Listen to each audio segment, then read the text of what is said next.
e aí a gente vai entender que nós temos dois tipos. Um que é obrigatório. Obrigatório você não tem que discutir. Obrigatório é obrigatório, né?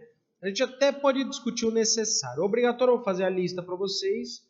A gente vai explicar tudo mais, mas vale a pena a gente parar para pensar nos necessários, porque são esses que, dentro da sua mão de gestão, né, dentro do que você consegue gerenciar, esses documentos necessários, eles são interessantes para que a gente possa fazer um bom direcionamento da condução do seu negócio de uma maneira que a sua startup ela tenha lá, né, uma boa orientação, uma boa organização, um bom cuidado nos documentos, né? Então agora é importante lembrar, em algum momento você vai passar por uma rodada de investimento, por um momento aí de questionamento junto a um hub, a um acelerador, o que quer que seja, e você vai ter um momento em que vai chamar de due diligence, tá? O que é esse due diligence? Com suas diligências, a verificação da sua startup. E toda documentação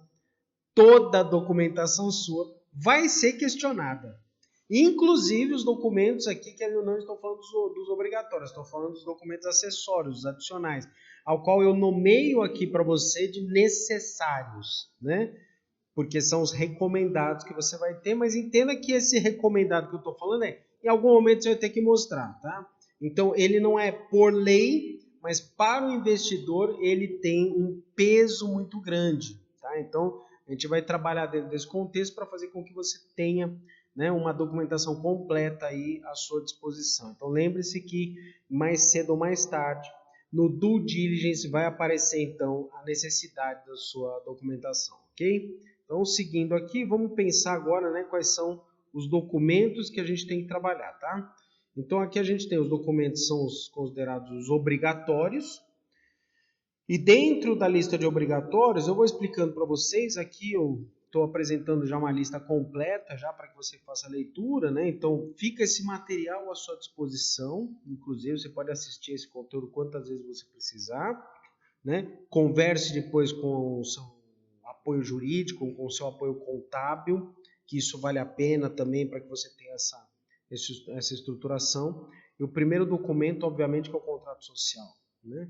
Sendo que se a gente fala bastante do Inova Simples, a vantagem é que no Inova Simples, na hora que você abre a sua startup, já automaticamente já sai o contrato social, ok? Já sai inclusive o registro da junta comercial e o CNPJ. Então ele já imediatamente ele já está disponível para você, ok?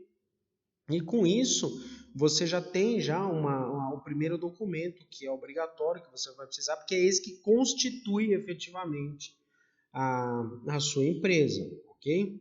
E aí a gente vai ter a documentação completa dos sócios, e esses documentos são os documentos básicos de RG, CPF, comprovante de residência, essas coisas, que você tem que ter uma pasta com esses documentos, que é para caracterizar as pessoas físicas, que sócios ou administradores, inclusive, tá? Não só os sócios, mas os sócios e os administradores, para configurar as pessoas físicas que gerenciam o seu negócio. Ou, se a sua startup tem um sócio, pessoa jurídica, aí vale também a mesma coisa, né? Do contrato social, do CNPJ, daquele que é o proprietário, ou que é parcialmente proprietário, que tem lá um pedaço, né, da Constituição. E aqui é importante deixar claro que eu estou falando das documentações daqueles que configuraram o momento de elaboração da startup, né? Então, você vai ter investimentos futuros, a gente está falando disso, eu estou falando daqueles que estão no cap table, né? No quadro societário inicial da empresa, que está configurado junto à Receita Federal, lá quem são os efetivos sócios da empresa.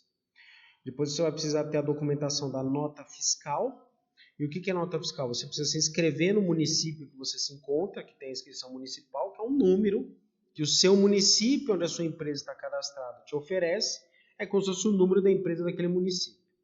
Se você tem operações de comercialização ou transporte de produtos, que aí cruzam entre estados, você vai precisar da inscrição estadual para recolhimento do ICMS, mesmo que você seja simples, mesmo que você seja um microempreendedor individual, ainda assim vai precisar da inscrição estadual, tá? Então a inscrição estadual ela não é obrigatória se você é só um prestador de serviço, mas se você tem circulação de mercadorias, precisa da inscrição estadual, ainda que você não recolha o tributo. Por exemplo, se é Simples Nacional, você vai recolher pelo Simples Nacional, mas no Simples Nacional separa uma parte para isso, ok?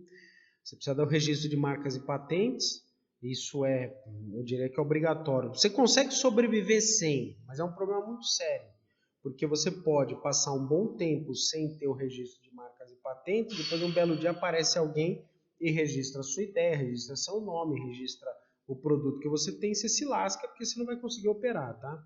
Então é importante que você tenha essa noção aí do registro de marcas e patentes, para que tenha essa obrigatoriedade, ao qual basta, num primeiro momento, quando você recém ingresso, né, a empresa, a startup é nova, né, ainda acabou de abrir, né, você precisa só ter a entrada do protocolo, já que o processo de registro de marcas e patentes ele é bem demorado, ele pode demorar alguns anos até para fazer isso, tá? Então, mas você precisa ter um protocolo pelo menos.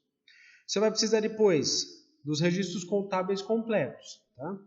Esses registros contábeis, você vai ter que ter toda essa documentação à sua disposição, que envolve toda a movimentação financeira e contábil da empresa. Isso tem que estar disponível para uma eventual fiscalização e tudo mais. A chance, eu quero deixar claro que a chance é muito baixa, tá? Eu já digo para vocês que nos últimos 30 anos de empresa, eu simplesmente nunca passei por nenhuma fiscalização, e tive só um momento lá de apresentação de documentos para as questões tributárias, trabalhistas, normais, quando tem, por exemplo, desligamento de funcionário, aquela coisa, junto ao sindicato, isso aí nada demais. Ou no momento do encerramento de uma empresa, que eu fiz o encerramento de uma empresa, que aí eu tive que realmente fazer aí teve a due diligence do encerramento da empresa, né, que eu fiz troca do CNPJ, encerra uma empresa antiga, abre uma empresa nova, e nesse momento teve que apresentar toda a documentação, tem que dar baixa, mas você precisa ter esses registros completos, tá? Aqui não pode brincar, você não pode brincar de desorganização, isso sai caro.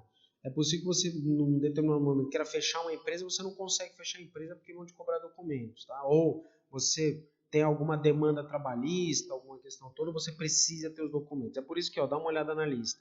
Os registros contábeis, os registros tributários e previdenciários, aqui centena recolhimentos, as guias de recolhimento. Não que você precisa ter um papel, você precisa ter um comprovante, né? E não só o comprovante, mas também qual foi o lançamento.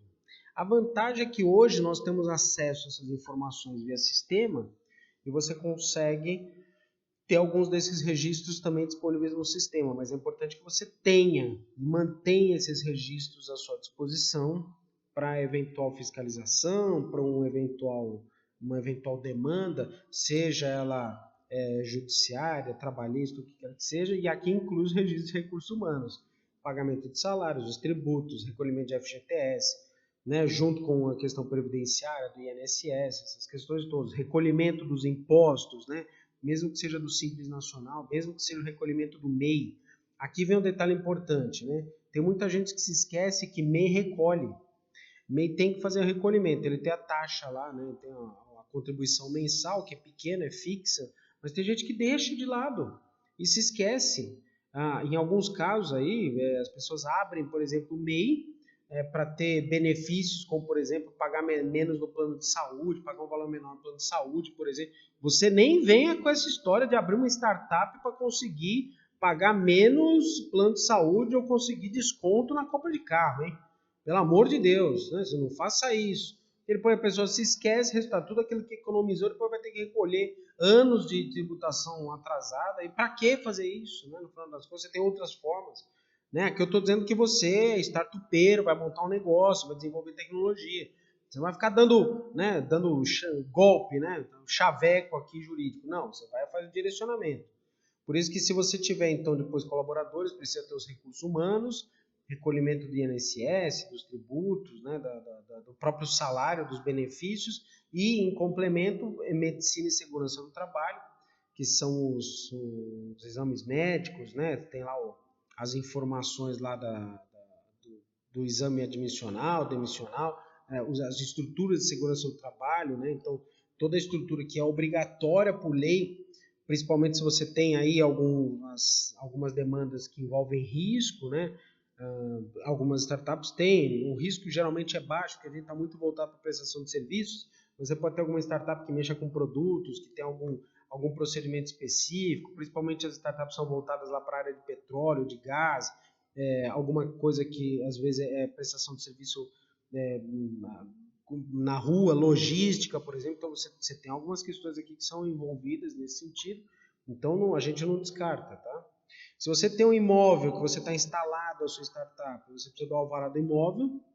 A vantagem é que muitas startups estão instaladas em coworkings, isso vai ser tema depois para uma próxima live também, mas essa é a vantagem, quer dizer, uma das, né, que aí provavelmente o cowork já tem essa documentação. Não custa nada você, antes de confirmar com o cowork lá a sua licença, não custa nada, eles têm essa documentação à disposição. Você pode perguntar, você pode pedir uma cópia desse documento que vai mostrar que o alvará do imóvel lá está direcionada. Provavelmente a maioria absoluta do cowork, que não vou entrar numa situação de fiscalização extrema, né? Mas uma vez que o coworking está instalado, principalmente em regiões de escritório e tudo mais, né? Então a gente considera que o alvará do imóvel é um problema menos para você, mas não custa nada você perguntar.